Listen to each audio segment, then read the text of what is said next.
Hello दोस्तों, मैं संजीव। आप सभी का विद्यापन में स्वागत है। हम बात कर रहे थे आधुनिक इतिहास, और आधुनिक इतिहास में हम बात करेंगे 1857 का रिवोल्ट। ये हमारा घटना चक्र का वॉल्यूम 2 है। और 1857 के रिवोल्ट से जितने भी क्वेश्चन पीसीएस में बने हैं, आईएएस में बने हैं, या किसी भी एग्जाम में बने हैं, इसमें सारा का सारा मेंशन किया हुआ था। मैं सीधे आपके लिए लेकर आ रहा हूँ। तो चलते हैं बिना देर करते हुए पहले क्वेश्चन के ऊपर। और आप सभी को बेस्ट ऑफ लक। देखते हैं आप कितना स्कोर कर पाते हैं। स्कोर अपना मेंशन जरूर करना कमेंट में, लाइक कर देना वीडियो को और शेयर भी कर दीजिएगा। और साथ ही साथ अगर मैं कोई क्वेश्चन पूछूं तो कोशिश कीजिएगा उसका आंसर आप कमेंट में मेंशन जरूर कीजिएगा। पहला क्वेश्चन है कि अंग्रेजी भारतीय सेना में चर्बी वाले कारतूस को चलाने वाली एनफील्ड राइफल को शामिल कब किया गया था? ऑप्शन आपके सामने है, नवंबर, दिसंबर, जनवरी और फरवरी। तो ये शामिल किया गया था दिसंबर 1856 को। ये हमारा है चर्बी वाला कारतूस, और ये हमारा है एनफील्ड राइफल। अब ये कारतूस में आप देख रहे होंगे, ये सीलन से बचाने के लिए कवर लगाया गया था। और ये कवर कहा जाता है कि ये कवर जो था ये गाय और सुअर के चर्बी से बनाया जाता था, और भारतीयों को इसे छील कर इस पिस्तौल में डालना पड़ता था। और ये कवर इसलिए बनाया जाता था चर्बी का, चमड़े का, ताकि ये इसे भीगने से बचाए। जो अंदर बारूद है ना, ये बारूद खराब ना हो, इसलिए इसको बनाया जाता था। और यही मुख्य कारण था 1857 ईस्वी के विद्रोह का। तो पहला क्वेश्चन सफलतापूर्वक पार। अब चलते हैं दूसरे क्वेश्चन पे। दूसरा क्वेश्चन है ये, और वैसे बच्चे जिनको क्लास करना है जीके जीएस का, ये प्रैक्टिस सेट लगाना है, बिहार दरोगा, बिहार एसएससी या बिहार कांस्टेबल का सारी क्लासेस चल रही है। दिए गए नंबर पे आप संपर्क कर सकते हो, और क्लासेस सुबह से लेकर शाम तक है। आप मेरे पास सुबह से लेकर शाम तक बैठ के पढ़ सकते हो। ठीक है, आगे। भारत के प्रथम स्वतंत्रता संग्राम का मुख्य तात्कालिक कारण क्या था?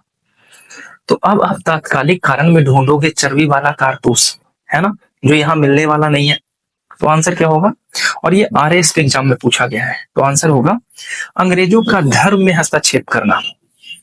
अंग्रेज क्या कर रहे थे ना, हिंदू और मुसलमान दोनों के लिए चर्बी वाला कारतूस धार्मिक मामले पे बड़ा विरोधी था, इसीलिए ये आंदोलन हुआ था। तो आंसर होगा हमारा ऑप्शन बी। आगे चलते हैं। 1857 ईस्वी के विद्रोह के दौरान बहादुर शाह ने किसे साहब ए आलम बहादुर के खिताब से नवाजा था?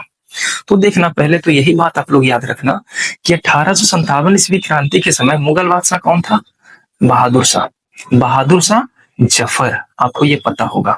और ये क्वेश्चन पूछता है अंतिम मुगल बादशाह कौन था? तो अंतिम मुगल बादशाह कौन था? तो ये थे बहादुर शाह जफर, जो जफर के नाम से कविताएं लिखते थे।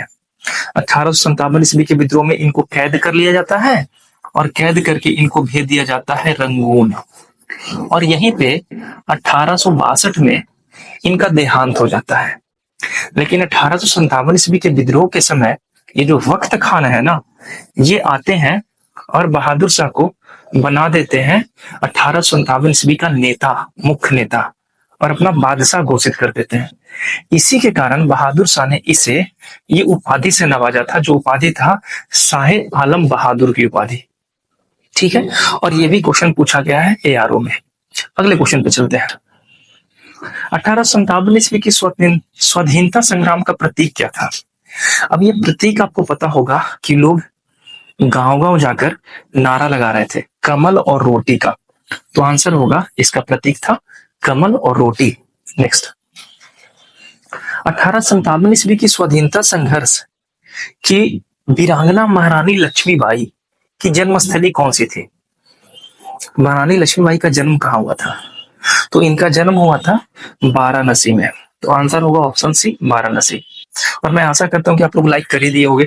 ठीक है, और आपका आंसर भी सही हो रहा होगा। और ये भी क्वेश्चन पूछा है पीसीएस में। जितना भी क्वेश्चन आप देखोगे ना, ऑलमोस्ट क्वेश्चन पीसीएस में ही पूछा गया है। ठीक है, और बीपीएससी का मेंस का एग्जाम भी है, इसी महीने में मेंस का एग्जाम है। महारानी लक्ष्मीबाई की समाधि कहाँ स्थित है? इनकी समाधि कहाँ है? तो इनकी समाधि है ग्वालियर में। और ये पूछा गया है एमपी के पीसीएस में, जैसे बीपीएससी होता है ना, उसी तरीके से। नेक्स्ट, 1857 ईस्वी का विद्रोह लखनऊ में किसके नेतृत्व में हुआ था? लखनऊ, ये काफी फेमस है, ये जगह काफी फेमस है। जैसे बिहार, जैसे पटना, जैसे लखनऊ, जैसे पटना, तो पटना के बारे में पूछा जाता है। तो पटना में कौन थे? एक पुस्तक विक्रेता थे जिनका नाम क्या था? जिनका नाम था पीर अली। अच्छे से याद रखिएगा। ये एक मुस्लिम है। ये जो हमारे वर्तमान समय में जो चल रहा है ना, धर्म के मामले पे इतना ज्यादा बवाल, आप जब 1857 ईस्वी की क्रांति पढ़ोगे तो पता चलेगा कि मुसलमान जितने भी थे सब अपने सीने पे गोली खाए थे देश को आजाद कराने के चक्कर में। ठीक है। तो पीर अली पुस्तक विक्रेता थे जिनके घर को जमींदोज कर दिया जाता है और इन्हें फांसी की सजा सुना दी जाती है। तो यहाँ पे क्या आंसर होगा? तो यहाँ पे आंसर होगा बेगम हजरत महल, यानी बेगम ऑफ अवध, जिसे बेगम हजरत महल भी कह सकते हैं। नेक्स्ट, 1857 ईस्वी के संघर्ष में भाग लेने वाले सिपाही की सर्वाधिक संख्या कहां से थी? कितना अच्छा क्वेश्चन पूछा गया ना। 1857 ईस्वी क्रांति में सबसे अधिक सिपाही किस क्षेत्र से शामिल किए गए थे? तो यह था अवध का क्षेत्र। और अवध का क्षेत्र कौन सा पड़ता है? तो अवध का क्षेत्र कहलाता है, यूपी को अवध का क्षेत्र कहते हैं, जबकि बिहार को मगध का क्षेत्र कहते हैं। नेक्स्ट, वर्ष 1857 के विद्रोह के संदर्भ में निम्नलिखित में से किसे उसके मित्र के द्वारा धोखा दिए जाने के कारण उसे बंदी बनाकर मार दिया गया? आंसर दे दिए, सही है, तात्या टोपे। तात्या टोपे के मित्र ने तात्या टोपे को धोखा दिया, पकड़वा दिया गया और इन्हें फांसी की सजा सुना दी गई। नेक्स्ट, बीपीएससी का 67 का है 2021 का। विद्रोह का एक नेता कुंवर सिंह किस स्थान से संबंधित है? तो कुंवर सिंह बिहार, आरा का क्षेत्र, जगदीशपुर का है ना, तो आंसर होगा जगदीशपुर। नेक्स्ट, और 1857 ईस्वी की जब भी पूछा जाएगा ना, बाबू कुंवर सिंह को जरूर ऐड किया जाएगा, है ना। यानी 72 साल के व्यक्ति, एक बूढ़े व्यक्ति अंग्रेजों से लोहा ले रहे हैं और कभी पकड़ाए भी नहीं थे। निम्नलिखित में से कौन सा 1857 ईस्वी के विद्रोह में अंग्रेजों का सबसे कट्टर दुश्मन था? कौन था? मौलवी हमदुल्ला शाह, मौलवी इंदुरा, मौलवी फलेजक खैरवादी या नवाब लियाकत अली? सबसे कट्टर दुश्मन था मौलवी अहमदुल्ला शाह। ये बिल्कुल अंग्रेजों को देखना तक नहीं चाहते थे और ये भी एक मुसलमान ही है जो देश की आजादी में अपना जान गंवा देते हैं। नेक्स्ट, 1857 ईस्वी विद्रोह में किस उर्दू कवि ने देखा था? ये बड़ा देखो बीपीएससी का क्वेश्चन है, कौन सा ऐसा उर्दू कवि था? हाँ, लग रहा होगा ना गालिब, ये गालिब होगा। गालिब ही था साहब, मिर्जा गालिब। यही वो व्यक्ति हैं जिन्होंने 1857 ईस्वी की क्रांति को अपने आंखों से देखा था। ठीक है, आगे। गांधी जी का जन्म भी नहीं हुआ है, गांधी जी का जन्म होगा 1869 में, क्रांति हुई है 57 में। भारत में शिक्षित मध्यम वर्ग का योगदान क्या था 1857 में? तो बड़ा इंटरेस्टिंग बात है, कहा जाता है कि जिस समय 1857 ईस्वी क्रांति हुई थी उस समय शिक्षित वर्ग जो थे ना, खास करके शहरी लोग, वो क्रांति से दूर रहे थे, उनको कोई मतलब नहीं था क्रांति से। और यही कारण है कि क्रांति असफल रहने का एक मुख्य कारण ये भी था। तो आंसर क्या होगा कि 1857 ईस्वी विद्रोह में ये जो भारतीय जो ज्ञानी लोग थे वो अपने आप को तटस्थ बना के रखे थे, यानी क्रांति से दूरी बनाकर रखे थे। नेक्स्ट, निम्नलिखित वर्गों में से किसने 1857 ईस्वी विद्रोह में भाग नहीं लिया था? कितना अच्छा क्वेश्चन है और बीपीएससी का क्वेश्चन है। तो एक वर्ग था जमींदार और दूसरा वर्ग था साहूकार। ये दोनों ऐसे वर्ग हैं ना जो अंग्रेजों के समर्थन में आए थे। हमारे देश में हमेशा ऐसा ही हुआ है कि बाहर से लोग आए हैं और देश को लूटे हैं और देश को लूटने में भारतीय साथ दिए थे। इसी में आते हैं एक साहूकार और दूसरा जमींदार। अस्थाई बंदोबस्त लागू किया गया था, महालवाड़ी प्रथा लागू किया गया था और मालगुजारी प्रथा, है ना। रैयतबाड़ी, महालवाड़ी और अस्थाई बंदोबस्त लाया गया था, जिसमें एक नए तबके का जन्म हुआ जिसे कहते थे जमींदार। और जमींदार किसानों की भूमि को हड़प कर बैठ गए और जाकर चले गए किसके खेमे में? अंग्रेजों के खेमे में। तो आंसर क्या होगा? तो आंसर होगा 2 और 4, कहाँ है? Option D. नेक्स्ट, 1857 ईस्वी के विद्रोह में बिहार का कौन सा भाग अप्रभावित रहा? थोड़ा सा लेवल का क्वेश्चन है और बिहार से क्वेश्चन पूछेगा ही पूछेगा पक्का। आप बिहार पुलिस के भी एग्जाम में बैठोगे ना तो बिहार से 1-2 क्वेश्चन पूछा जाएगा। तो मैं फिर से बोल रहा हूँ, जिनको भी जीके जीएस की तैयारी करनी हो, बिहार पुलिस से लेके बीपीएससी लेवल तक का आप मेरे पास चले हो। दिन भर क्लासेस चलती है, आपको मैं दिन भर बैठा कर पढ़ाऊंगा जब तक आपका सिलेक्शन नहीं होता। तो परेशान बिल्कुल नहीं होना है पढ़ाई को लेकर। यहाँ पर आंसर होगा सिर्फ और सिर्फ मुंगेर। आपको पता होगा ना बिहार में 9 प्रमंडल है और 9 में से एक प्रमंडल मुंगेर है। आप लोग हमको बस इतना छोटा सा क्वेश्चन का आंसर देना कि मुंगेर प्रमंडल में जिलों की संख्या कितनी है। फिर से क्वेश्चन सुनना, मुंगेर प्रमंडल में कितने जिले शामिल है? तो आंसर होगा ऑप्शन बी। सूची 1 को सूची 2 से मिलान करना है। अब देखो कैसे मिलाना है, सुन लो। सबसे पहले जो आता है वो मिलाओ। कुबर सिंह कहाँ के थे? आरा के थे। सबसे पहले नाना साहब कहाँ के थे? कानपुर के थे। ठीक है। मौलवी अहमदुल्ला कहाँ के थे? अवध के थे। और बख्त खां कहाँ के थे? दिल्ली के। तो ये सारा एक दूसरे से मैच करना था। ये सारे नेता इन जगहों पर 1857 ईस्वी के विद्रोह को संभाल रहे थे, है ना। आगे चलते हैं। अब ये भी मैच करना है। मैच कैसे मैच होगा? झांसी, तो सबसे पहले 1 मिला लो, 1 का क्या जाएगा?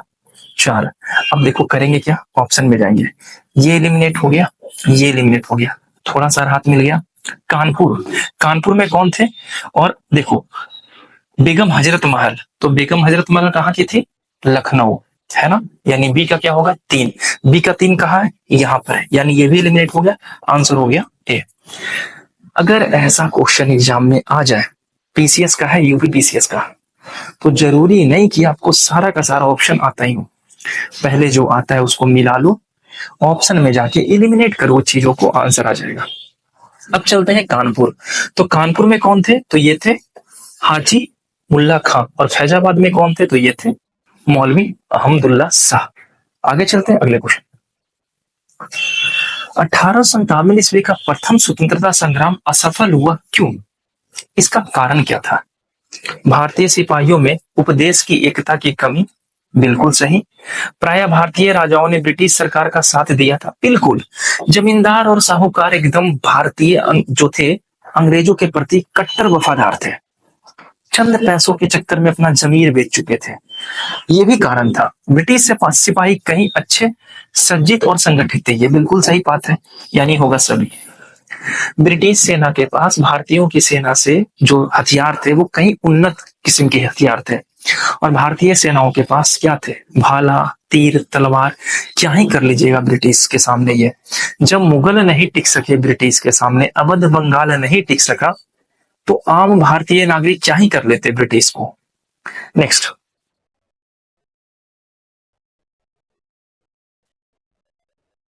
निम्नलिखित में से किसने 1857 ईस्वी के विद्रोह को एक षड्यंत्र की संज्ञा दी थी? कि 1857 ईस्वी का विद्रोह ना एक षड्यंत्र था, सोची समझी राजनीतिक चाल। ये कहने वाले और कोई नहीं थे, जेम्स आउटरम और डब्ल्यू टेलर थे। तो आंसर होगा ऑप्शन ए। नेक्स्ट, 1857 ईस्वी के विद्रोह को किसके द्वारा प्रथम भारतीय स्वतंत्रता संग्राम के रूप में वर्णित किया गया है? कि ये प्रथम स्वतंत्रता संग्राम था। अब बीपीएससी में ना ये ऑप्शन आता था, उपयुक्त में से कोई नहीं या एक से अधिक। अब ये ऑप्शन को एलिमिनेट कर दिया गया है। अब आपके पास 3 ही ऑप्शन है, इवन 3 भी नहीं, सॉरी 4 ऑप्शन है, इवन 4 भी नहीं, 3 ही ऑप्शन है। अब बीपीएससी में ये ऑप्शन देता है नन ऑफ दिस का, तो 4 ही ऑप्शन, 3 ही ऑप्शन बचा ना। लेकिन हाँ, निगेटिव कर दिया है 1/3, तो थोड़ा इसका भी ख्याल करना, ठीक है। इसका आंसर होगा बी डी सावरकर। नेक्स्ट, भारतीय स्वाधीनता आंदोलन का सरकारी इतिहासकार कौन थे? अच्छा क्वेश्चन पूछा गया, पीसीएस का क्वेश्चन है। पता है घटना चक्र क्या क्या, सारा का सारा पीसीएस क्वेश्चन को ही रखा है, ठीक है। लोअर ग्रेड वाले क्वेश्चन को ये छुआ तक नहीं है, बट आपको इस लेवल पे जाना पड़ेगा, तभी एग्जाम में सिलेक्शन का चांसेस है। आंसर होगा एस एन सेन। तथा कथित प्रथम राष्ट्रीय स्वतंत्रता संग्राम ना तो प्रथम था, ना तो राष्ट्रीय था, और ना ही स्वतंत्रता संग्राम था। ये कथन किसका था? तो ये कथन था मजूमदार साहब का, आरसी मजूमदार साहब का। आंसर होगा ए। नेक्स्ट, अब थोड़ा लंबा चौड़ा क्वेश्चन आ गया, आराम से इसको सॉल्व करेंगे। क्वेश्चन पढ़ते हैं। 1857 ईस्वी की क्रांति के बारे में निम्नलिखित में से कौन सी एक अवधारणा सही है? अच्छे से देखना, सही है कि सही नहीं है। भारतीय इतिहासकारों ने इसे भारतीय विद्रोह के रूप में वर्णित किया था, ब्रिटिश इतिहासकारों ने इसे स्वाधीनता का संग्राम कहा था, इसने भारत में ईस्ट इंडिया कंपनी के शासन प्रणाली को मृत प्राय बना दिया था, यह क्रांति भारत में प्रशासनिक तंत्र को सुधारने हेतु की गई थी। जब ये क्रांति हुआ था ना, तो ऑलमोस्ट ब्रिटिश समाप्त ही हो चुका था। वो तो हमारे कुछ जाट और सिख थे, और साथ ही साथ कुछ जमींदार थे और साहूकार जो अंग्रेजों का साथ दे चुके थे। नहीं तो अंग्रेज पूरे सफाई हो जाता 1857 में। तो आंसर होगा ऑप्शन सी, मृत प्राय हो चुके थे। और इसी के बाद 1857 की क्रांति के बाद भारत के गवर्नर जनरल का पोस्ट समाप्त कर दिया गया और पोस्ट लाया गया वायसराय का। और भारत के पहले वायसराय कौन थे? कैनिंग थे। तो क्वेश्चन ये भी पूछा जाता है 1857 ईस्वी की क्रांति के समय भारत के गवर्नर जनरल कौन थे? कैनिंग। भारत के वायसराय कौन थे? तो कैनिंग। ये भी क्वेश्चन पूछा गया है। तो ये क्वेश्चन अभी तक हमें मिला नहीं था, याद आ गया, आप नोट कर लेना। नेक्स्ट, महारानी विक्टोरिया ने भारतीय प्रशासन को ब्रिटिश ताज के नियंत्रण में लेने की घोषणा कब की थी? विक्टोरिया बोली भैया अब नहीं, अब मैं कंपनी के हाथों में भारत को ज्यादा लंबे समय तक छोड़ नहीं सकती, अब मुझे अपने हाथ में ये शासन लेना है। और सीधा बागडोर चला गया महारानी के हाथों में, और भारत का वायसराय अपना रिपोर्ट करता था सीधे महारानी को, और ये लिया गया था 1 नवंबर 1858 में। आंसर होगा ऑप्शन ए। नेक्स्ट, 1857 ईस्वी के विद्रोह के समय भारत का गवर्नर जनरल आ गया ना जी। अब इसका आंसर कृपया करके तनिक आप हमें देना, और देखते हैं कितना विद्यार्थी इसका आंसर सही दे पाते हैं। और ये भी बता देना कि जो वायसराय थे उनका कार्यकाल कब से कब तक था। ठीक है, नेक्स्ट। तो आज का सफर हमारा यहीं तक था। आई होप कि ये सेशन आपके लिए लाभकारी हुआ ही होगा। वीडियो को लाइक कर ही दिए होंगे, शेयर भी कर देना। मिलते हैं नेक्स्ट वीडियो में मॉडर्न हिस्ट्री का अगले इंपॉर्टेंट टॉपिक के साथ। तब तक अपना ख्याल रखिए, खुश रहिए, धन्यवाद।